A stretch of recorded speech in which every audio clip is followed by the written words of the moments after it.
जो घर के बाथरूम के अंदर नहा रही थी, तभी उसका फोन बजता है। वो कहती है कि जरा मेरा फोन देखना। तो किसका फोन है? पति फोन उठाता है, बात करता है। इससे पहले कि पति कुछ समझ पाए, तुरंत ही महिला के मोबाइल पे एक मैसेज आता है, और जिस मैसेज में कई ज्यादा बहुत घिनौनी बात लिखी गई थी। पति देखते ही आग बबूला हो जाता है। पत्नी जैसे ही बाथरूम से बाहर निकलती है, पूछता है कि ये कौन है, किसका मैसेज है, ये सब क्या चल रहा है। महिला अपनी तरफ से सफाई देने की पूरी कोशिश करती है। वो अपने पति को भी समझाने की पूरी कोशिश करती है, लेकिन पति था कि वो समझने के लिए तैयार ही नहीं था। और इस बीच में पति पत्नी के बीच इतना ज्यादा झगड़ा हो जाता है कि बात मारपीट तक आ जाती है। और इन सब से बेखबर पति को कुछ पता नहीं था कि आखिर पत्नी क्या कहना चाह रही है, और ना ही वो सुनने की कोशिश कर रहा था। लेकिन इसी केस में इसी एक झगड़े की वजह से दो लोगों की खौफनाक तरीके से हत्या हो जाती है। और जब वो हत्या का खुलासा होता है, जो उजागर होता है, जो भी सच्ची घटना थी उसके पीछे का जो वजह था, वो जब उजागर होता है तो सच में लोगों को यकीन नहीं होता है। दोस्तों नमस्कार, मैं ज्योति सिंह आपके अपने चैनल क्राइम शूट में आप सभी का हार्दिक स्वागत करती हूँ। आगे बढ़ने से पहले अगर आप मेरे वीडियो पर नए हैं तो प्लीज चैनल को सब्सक्राइब करें, और अगर आपको मेरे वीडियो में कोई कमी नजर आती है, कुछ सुधार की जरूरत है, तो प्लीज कमेंट करके हमें जरूर बताएं। दोस्तों ये जो सच्ची घटना मैं आपको सुनाने जा रही हूँ, वो है मध्य प्रदेश के जिला इंदौर की। जी हाँ दोस्तों, इंदौर जो कि हमारे भारत देश का सबसे स्वच्छ शहर माना गया है। बात है 9 नवंबर 2023 की। 11 से 12 साल की लड़की अपने घर पहुंचती है। दोपहर का वक्त था। जब घर पहुंचती है, अपने घर जाते हुए, ये जो सच्ची घटना है इंदौर के एरोड्रम रोड अशोकनगर जगह की है। यहाँ पर एक मल्टी में एक परिवार रहता था, जो कि तीसरी मंजिल पे इनका फ्लैट किराए से था।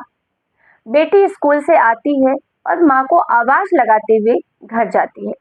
घर का दरवाजा खुल देखती है तो खुला हुआ है। अंदर से वो गेट को धक्का देती है और घर के अंदर जाती है। मम्मी मम्मी कह के वो अपनी मम्मी को आवाज लगा रही थी, लेकिन मम्मी कहीं आवाज रिस्पॉन्स ही नहीं दे रही थी। तभी वो मम्मी के कमरे तक पहुंचती है और देखती है कि उसकी माँ अर्धनग्न अवस्था में, जिसने उसके शरीर पर मात्र एक आधे कपड़े पड़े होंगे, उस अवस्था में खून से लथपथ उसकी बॉडी पड़ी हुई है। और ये देखकर सन्न रह जाती है वो 12 साल की लड़की, और जोर जोर से रोने लगती है, चिल्लाने लगती है। इसके बाद जब वो इधर उधर नजर डालती है तो पता चलता है कि उसका खुद का मामा भी नग्न अवस्था में, मामा के शरीर पर एक भी कपड़े नहीं थे, और बेड के नीचे वो भी लहूलुहान पड़ा हुआ था। वो जोर जोर से चिल्लाने लगती है। बच्चे की आवाज सुनकर आसपास के लोग वहां इकट्ठे हो जाते हैं कि आखिर बात क्या है, और आकर देखते हैं तो सबके होश उड़ जाते हैं। तुरंत ही एरोड्रम थाने की पुलिस को जानकारी दी जाती है, और पुलिस बॉडी को पोस्टमार्टम के लिए भेजती है, और साथ ही खोजबीन के लिए शुरू की जाती है। दरअसल पोस्टमार्टम रिपोर्ट में यह साबित होता है कि इन लोगों को धारदार हथियार से हत्या की गई है, और इनके ऊपर इतने ज्यादा वार किए गए हैं जब तक इनके प्राण निकल नहीं गए। अब इस केस में पुलिस सबसे पहले 50 संदिग्धों की लिस्ट तैयार करती है, और साथ ही 7 लोगों को हिरासत में भी लिया जाता है।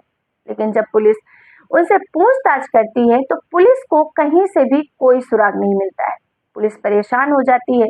साथ ही पब्लिक का भी प्रेशर पुलिस पे बहुत बढ़ रहा था, क्योंकि एक भरी पूरी मल्टी में, भरी पूरी कॉलोनी में दिन दहाड़े 2 लोगों की हत्या कोई मामूली बात नहीं थी।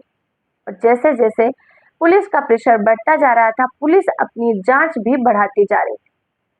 तभी आसपास के गलियों में लगे कई सारे सीसीटीवी फुटेज खंगाले जाते हैं। पहले तो पुलिस को कुछ हाथ नहीं लगता, लेकिन तभी पुलिस की नजर जाती है एक ऐसी महिला पर, जिससे पुलिस को ये लगता है कि शायद ये महिला इस घर के अंदर भी गई है, और लगभग 1.5 से 2 घंटे के बाद इस घर से बाहर भी निकली है। अब आसपास के लोगों से पूछा जाता है कि ये महिला है कौन, तो पता चलता है कि ये महिला उसके ही जो बोल सकते हैं पार्लर में काम भी करती थी, आती जाती थी पार्लर में, और उसके घर उसका आना जाना भी था, जिसका नाम ममता उर्फ पिंकी बताया जा रहा है और उसकी उम्र लगभग 32 साल के आसपास है। सबसे पहले पुलिस तुरंत महिला को अरेस्ट करती है और उसको पूछताछ के लिए पुलिस स्टेशन ले जाती है। पहले तो ममता काफी कोशिश करती है छुपाने की और बोलती है मेरा इनसे कोई लेना देना नहीं है, ये मैं नहीं हूँ। लेकिन कहते हैं ना कि पुलिस अपनी सत्ता पे आ जाए तो गूंगे भी बोलने लग जाते हैं, और वही होता है। और ममता कहानी बताना शुरू करती है। ममता कहती है कि हाँ मैं ही हूँ, मैं ही इनके घर गई थी और मैंने ही मेरे पति की मदद से इन दोनों की हत्या की है। अब ये बात तो ठीक थी, लेकिन जानना ये जरूरी था कि आखिर इस महिला ने इन दोनों की हत्या क्यों करी और इन दोनों से इस महिला का क्या कनेक्शन है। ममता कहती है दरअसल मैं एक सरिता ठाकुर जो होता है, जिस महिला की मौत हुई थी, कहती है ये एक ब्यूटी पार्लर की मालकिन है। मैं एक बार किसी का मतलब ब्यूटी पार्लर में गई थी और मुझे कुछ पैसों की जरूरत थी। मैंने कुछ पैसे इससे उधार लिए थे और जिसने जो रवि ठाकुर नाम का व्यक्ति था, जो कि सरिता ठाकुर का मुंह बोला भाई था, उससे इसने मुझे पैसे दिलवाए थे और थोड़े समय बाद वो मुझे पैसे लौटाने का प्रेशर बनाती है, लेकिन मेरे पास उस वक्त पैसे नहीं थे, सो मैं नहीं दे पाई। और इसी तरीके से जिस दूसरे व्यक्ति की हत्या हुई थी, उसका नाम होता है रवि ठाकुर। रवि ठाकुर बहुत अमीर आदमी होता है, 3-3 होटलों का मालिक होता है इंदौर में। और तभी वो जो ममता होती है उसको अपने भाई यानी कि रवि ठाकुर के होटल भेजती है, बोलती है वो भैया ने पैसे दिए हैं, तुम जाकर उनसे होटल में बात कर लो। और जब सरिता वहां जाती है तो वहां कुछ अश्लील वीडियो उसके बनाए जाते हैं, जिस तरीके से भी उसको रिझाया जाता है। उस टाइम पे ममता उर्फ पिंकी उनकी बातों में आ जाती है और उसका अश्लील वीडियो नग्न अवस्था में बना लिया जाता है। और उसके बाद लगातार जो रवि ठाकुर होता है वो वीडियो की धमकी देकर ममता को जब चाहे अपने होटल में बुलाता था और उसके साथ रिश्ता बनाता था, शारीरिक संबंध बनाता था। दरअसल ममता ये भी कहती है कि रवि ठाकुर के जो 3 होटल हैं, उन तीनों होटलों में यही काम चलता है। वहां पर लड़कियों को, औरतों को बुलाया जाता है जो थोड़ी बेबस होती है, जिनको पैसों की जरूरत होती है, और उस तरीके से फिर उनको वीडियो बनाकर और जिंदगी भर के लिए उनको अपने कब्जे में कर लिया जाता है। और इसी ये सब कुछ काफी समय से चल रहा था, लगभग 1 साल से ये सब चलता आ रहा था और मैं चाह कर भी किसी से ये बात शेयर नहीं कर सकती थी। लेकिन एक दिन जब मैं नहा रही थी और मेरे मोबाइल में रवि ठाकुर का अश्लील मैसेज आता है, जिसे मेरे पति देख लेते हैं और उसके बाद मुझ में और मेरे पति में काफी झगड़ा होता है और उसके बाद मुझे मजबूरन अपने पति को सारी बात बतानी पड़ती है, क्योंकि ये ममता बोलती है कि सिर्फ मैं अकेली औरत नहीं हूँ जिसके साथ ये दोनों भाई बहन मिलकर ये सब कर रहे हैं। ये नाम के तो भाई बहन है, दुनिया की नजरों में इन लोगों ने एक दूसरे को भाई बहन बना रखा है, जबकि असलियत ये है कि ये दोनों एक दूसरे से अवैध संबंध बनाते हैं, शारीरिक संबंध बनाते हैं।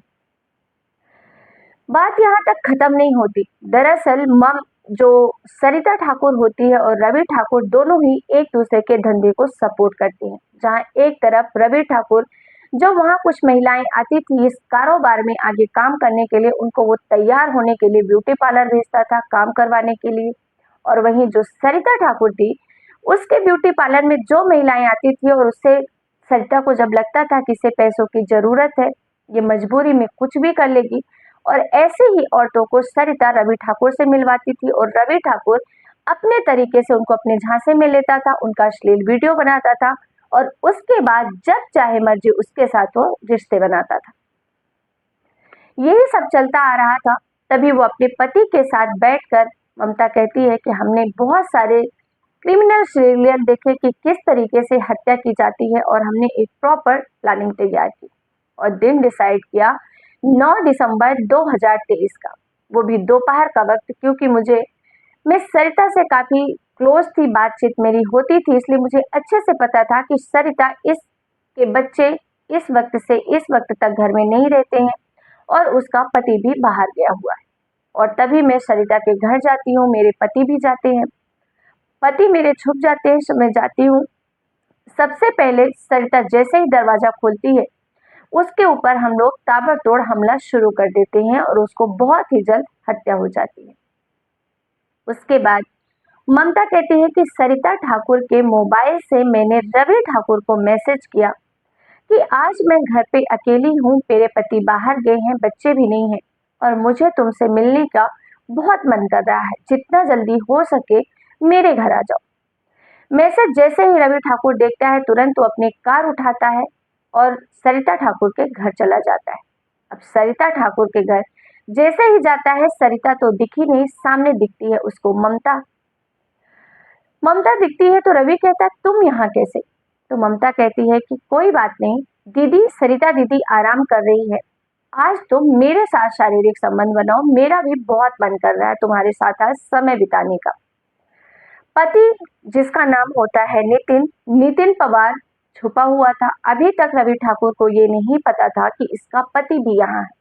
उसके बाद ममता कहती है कि आज मैं कुछ अलग तरीके से करना चाह रही हूँ तुम्हारे साथ।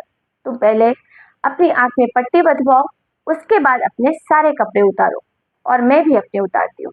और इस तरीके से रवि, क्योंकि उसको इस चीज की लत थी या कुछ कहें तो यो हवस का पुजारी था, उसको ये फर्क नहीं पड़ता था कि सामने कौन सी महिला है, सरिता ठाकुर है, ममता है या फिर कोई और औरत भी हो, तो उसे कुछ फर्क नहीं पड़ता था, उसको सिर्फ अपने काम से मतलब था। वो तैयार हो जाता है और ठीक उसी तरीके से अपनी आंख में पट्टी बंधवाता है और उसके बाद अपने कपड़े खोल देता है।